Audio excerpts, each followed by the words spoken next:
Hey, welcome back. It's Nolan Matthias from Mortgage 360, and today we are breaking down the federal budget and what it means for Canadian real estate, and more specifically, what it means for Canada, because I think you saw something today that you'll never ever see again in your lifetime, and that was a federal government taking full advantage of a crisis and using it to push through policies and things that they would have never gotten through in any other sort of circumstance, and it's probably going to have a pretty significant effect on real estate. But before we get into it, do me that favor, hit that subscribe button, hit that notification bell, please hit that like button so more people like you can see this video. Don't forget about our race to 10,000 subscribers, where one lucky subscriber is going to win their monthly rent or mortgage payment just for subscribing to this channel. There is 9,280 subscribers right now. I appreciate each and every one of you. If you haven't already subscribed, click that subscribe button, because it is going to be your chance to win your monthly rent or mortgage payment for a month. And there's a pretty good chance with this budget that you're going to want to have that free monthly rent or mortgage payment. So go ahead, click that subscribe button to be entered. The definitive guide on how to manage your credit: product, penalty, price, in that order. It's never been more important to get your mortgage right. Okay, so let's get into it. Let's talk about the federal budget. I've been struggling with this one all day, this topic. I don't know whether to be mad. I don't know whether to be happy. I don't know whether to be angry. I don't know whether to just assume that there's mass incompetence at the federal government's level. I don't know whether to assume that there's mass intelligence at the federal government's level. But today's budget was, from what we've seen of it so far, and there's going to be additional videos and additional conversations about this over the next couple of days, because quite frankly, there is a lot going on and a lot to unpack. It's 700 pages long. We're just picking out the highlights as of right now. Obviously, I'm going to use my favorite news source, BNN Bloomberg, to go ahead and talk about these things and use it just to queue up the different topics. But wow, like if you've ever wanted to see a government go ahead and push through every single policy that they desired in one single day, in one single budget, this was it. This was like the wave your magic wand budget for the Liberals, because they got to pretty much enact whatever they wanted without too much pushback. And this one's a doozy.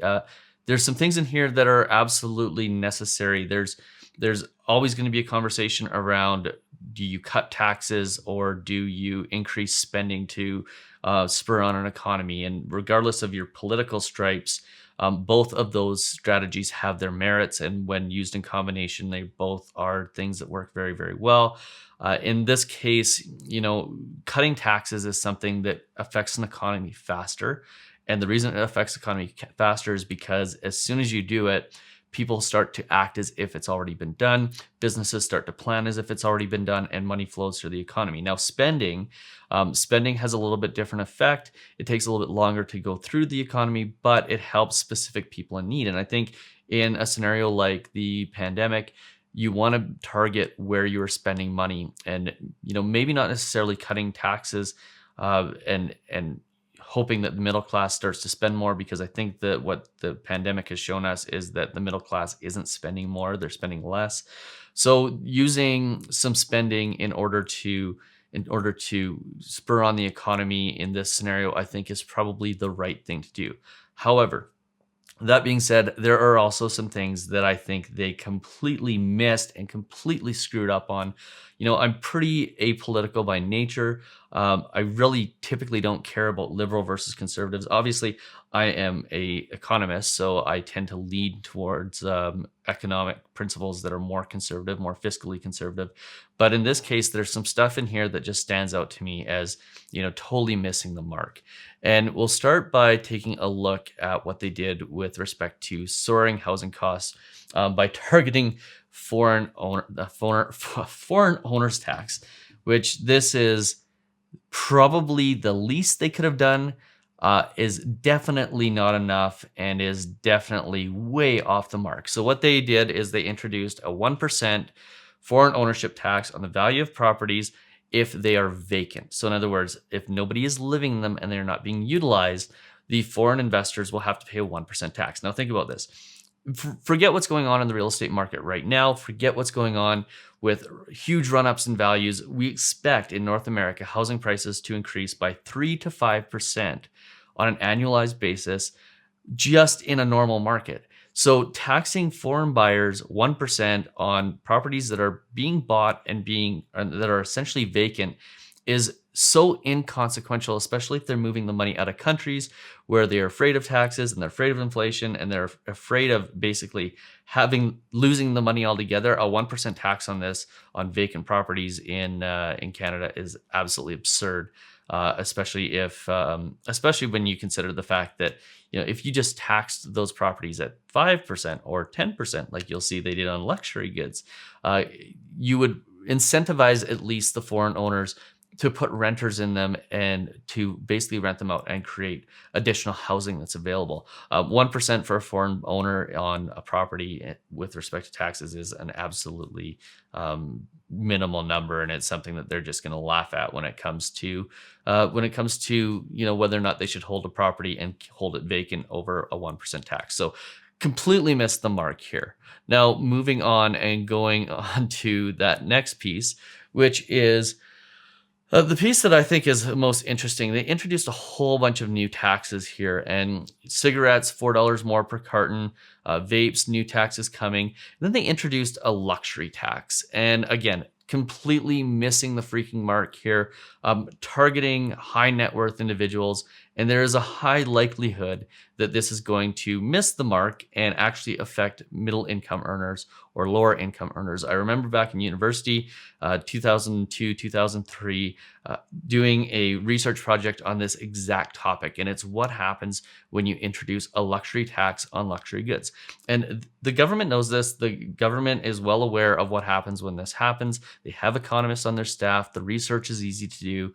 And the reality of a luxury tax is it is a tax on what's called elastic spending. And elastic spending is spending that doesn't have to happen. So spending on food, inelastic. It has to happen. People have to eat. Spending on housing, inelastic. Has to happen. People have to have a place to live.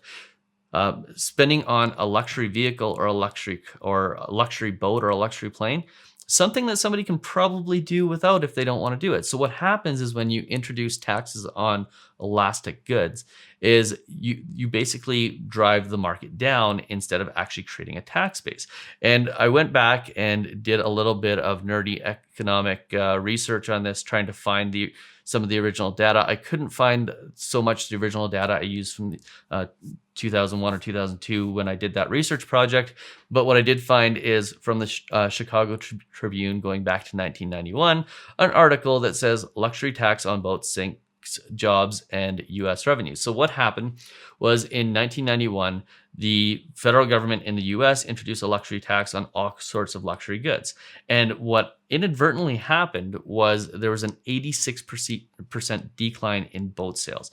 It created a situation in the economy where they lost $19,000 jobs in the boating sector alone.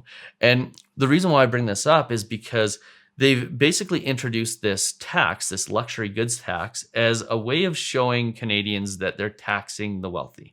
But the reality of it is they're only taxing a small subset of goods. And that small subset of goods, if they are purchased less, is actually going to affect jobs that are held by middle-class workers. So it's one of those things where this is more of a political ploy than anything. It's saying, hey, we're taxing the wealthy, so we're taxing luxury goods. And as a result, we're going to do what's right for the middle class worker or lower income worker. And the reality of it is that's not what they're doing. If they really wanted to take a stab at the ultra wealthy, the people who afford the $200,000 cars and the private planes and the private yachts, what they would have done is they would have actually introduced a tax on higher income earners. Now, there's a whole bunch of conversation about whether or not that is a good thing or a negative thing. I think economic theory shows that when you increase taxes on the wealthy, it has very little effect on the economy. However, when you increase taxes on the middle class, it can have a very negative effect on the economy. But if they really wanted to do that, and they really wanted to tax those people who have made a significant amount of money in the last several years or in the last year as a result of the pandemic. What they would have done is they would have actually taxed them instead of taxing a few goods that they probably are going to stop buying or won't buy as much of, because there's now a 10% additional tax on buying something like a mid-range Mercedes or a mid-range BMW. So this is absolutely absurd, completely silly on their part. I just really don't get it on that one. A misguided policy, and really something that in my mind is designed to buy votes, not a sound economic policy. Now, another thing that they're looking at is loans for retrofits. This is going back to the housing market. The federal government is taking the Canadian tasking the Canadian Housing Mortgage Corporation, CMHC, with $4.4 billion worth of interest-free loans. So again, this is the government going into the interest-free loan business again.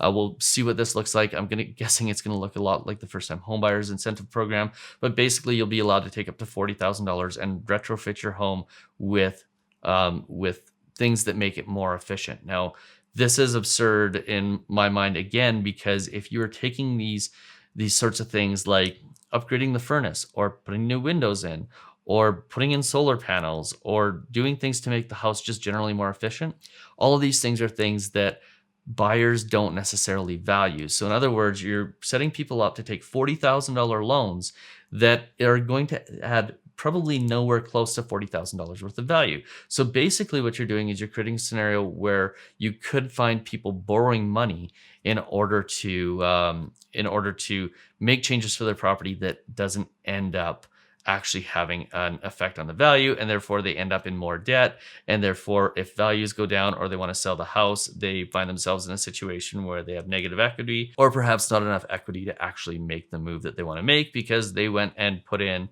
a high efficiency furnace that cost $10,000. Now, think of it from this perspective. If you take out a $40,000 loan, and let's assume that you can save $1,000 a month in heating costs, it's going to basically save you, or it's going to take you 4 years to get the money back out of those high efficiency changes that you made to the property. I don't know about you, but I live in a fairly nice house in a fairly nice neighborhood. We get a thing from NMAX, our energy company, every single month that tells us our house isn't efficient, and my electrical and heating costs are nowhere close to $1,000 a month. I couldn't save that unless my energy company was paying me $600 a month. So, I think, again, a totally misguided tactic. I don't know what the theory is behind this. We'll dig more into it over the next few days, but really an interesting and, again, another absurd piece of incentivization in the housing market to do things that aren't really going to create any value. And then the big thing I want to point out here, and that I think is important to note, is, with this massive government spending rollout, the first thing that happened in the Canadian bond market was yields started to go up. So what this means is for fixed rate borrowers, yes, that's right, you're probably going to see in the next couple of days increased fixed rate mortgage prices again. So, a lot of spending, that means expectations of inflation, and expectations of inflation and a better economy mean higher fixed interest rates. Variable rates will stay the same. They're going to stay where they are until at least 2023. I don't think any of this is going to change that, but a really, really interesting day in federal politics, which I usually would not cover, but I thought it was an important one today. And again, Liberals got to make a wish today and wave their magic wand and do whatever they wanted. They did that. There's a whole bunch of other stuff in this budget that's really, really important. Some of it well thought out, some of it clearly not well thought out. But the stuff on housing, the stuff on that goes to every single Canadian's pocketbook when it comes to where they live and what they do, I think was a huge and massive miss today. So as a thank you for making it to the end of this video, I have one more thing to share with you. I have put together 2 courses, one for secrets to getting the best mortgage rate, and 2 is a first-time homebuyers boot camp that we'll be launching next week. The secrets to getting the best rate course is a very inexpensive but very valuable course that teaches you how to get at least 10 to 40 times the value of the course back just by knowing how to negotiate with your bank, how to negotiate with a broker, how to negotiate on on your renewal and what all is negotiable in your mortgage process.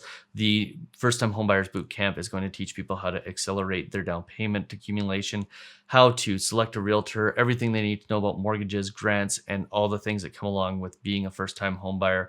And again, both of those courses are priced very, very low. I'll put links in the description below so that you can take full advantage of them. I sincerely hope you'll join us. If you found this video useful, do me that favor, hit that subscribe button, hit that notification bell. Please hit that like button so more people like you can see this video.